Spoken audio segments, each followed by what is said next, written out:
জানাচ্ছি আমি মাহিপাল। হাইলাকান্দি জেলার বিভিন্ন এলাকাতে অরুণোদয় প্রকল্প নিয়ে বৃহৎ কেলেঙ্কারির জন্য চটে লাল হলেন এজেওয়াইসিপির ছাত্রনেতা আনোয়ার হোসেন বরভূঁইয়া। এই উপলক্ষে গতকাল তিনি হাইলাকান্দিতে আয়োজিত এক সাংবাদিক সম্মেলনে তীব্র ক্ষোভ ব্যক্ত করে বলেন যে হাইলাকান্দি জেলার 3টি বিধানসভা সমষ্টির অনেকগুলো জিপিতে থাকা অরুণোদয় প্রকল্পের তালিকা থেকে প্রকৃত হিতাধিকারীদের নাম বাতিল করা হয়েছে।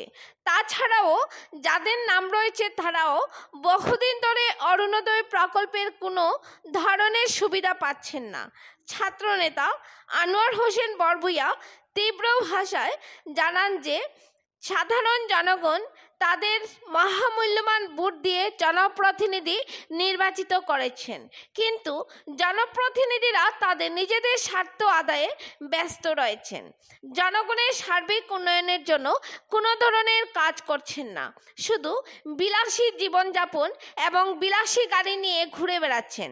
তিনি এই বিষয়ে মিডিয়ার মাধ্যমে রাজ্য সরকার এবং হাইলাকান্দি জেলা প্রশাসনের নিকট উপযুক্ত তদন্ত সহ প্রকৃত হিতাধিকারীদের নাম পুনরায় অরুণোদয় প্রকল্পের তালিকায় অন্তর্ভুক্ত করার দাবি জানান।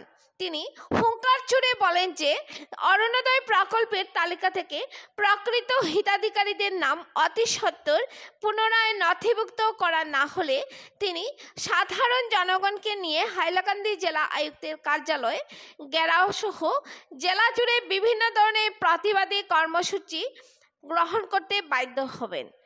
হাইলাকান্দি থেকে সিপ্রিয়ান ডায়াসের রিপোর্ট। ধন্যবাদ।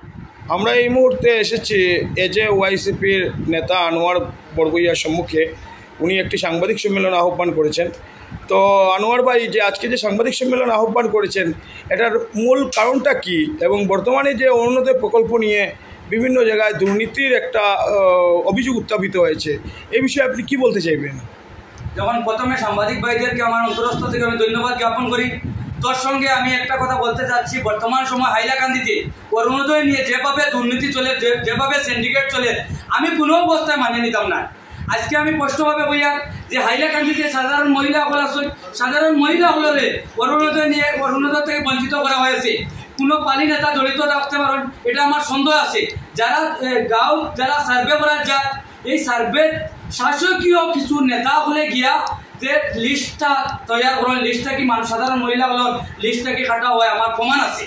আজকে আমি স্পষ্টভাবে বইয়া যে সাধারণ মহিলাগুলোর যদি অরুণোদয় সঠিকভাবে আয় না, আমি ভয়ঙ্কর আন্দোলন করবো হাইলাকান্দির।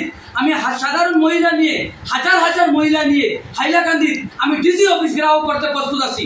তোর সঙ্গে আমি একটা কথা বলতে চাচ্ছি যে হাইলাকান্দিতে যে সাধারণ মহিলাগুলো নিয়ে হাজার মহিলা নিয়ে হাইলাকান্দিতে আমি ডিসি অফিস ঘেরাও করবো আজকে স্পষ্টভাবে বইয়া।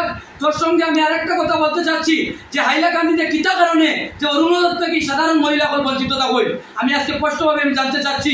আজকে দেখবেন হাইলাকান্দিতে বড় ডাঙ্গর নেতা হল, বরাক উপত্যকা ডাঙ্গর নেতা হল, কোনো আওয়াজ তোলা নাই, আমি দেখা নাই। আজকে হাইলাকান্দিতে আজকে সাংবাদিক ভাইদেরকে কি দুঃখের কথা বলবো, সাধারণ মহিলা হলে যারা ভোট দিয়ে জনপ্রতিনিধি বানাইছেন তারাও সাধারণ মহিলা হল নিয়ে অরুণোদয় নিয়ে মাথা নাই। যারা বিধায়ক হল যারা মানাইছিল আপনারা আজকে স্পষ্টভাবে বইয়া।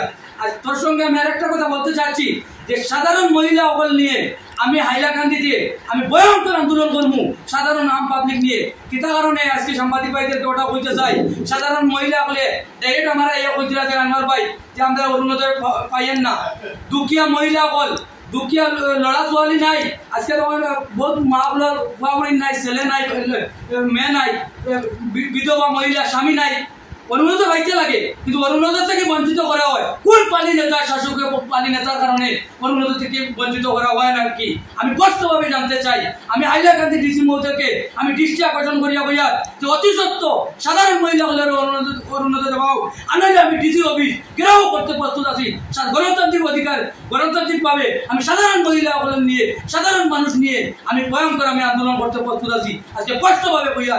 তোর সঙ্গে আমি আর একটা কথা বলতে চাচ্ছি যে আমি হাইলাকান্দিতে আমি সাধারণ মানুষের সাথে আছি, সাধারণ মানুষের লইয়া আমি মাত মাতিয়ে সাধারণ মহিলা হলে আছি। ধন্যবাদ।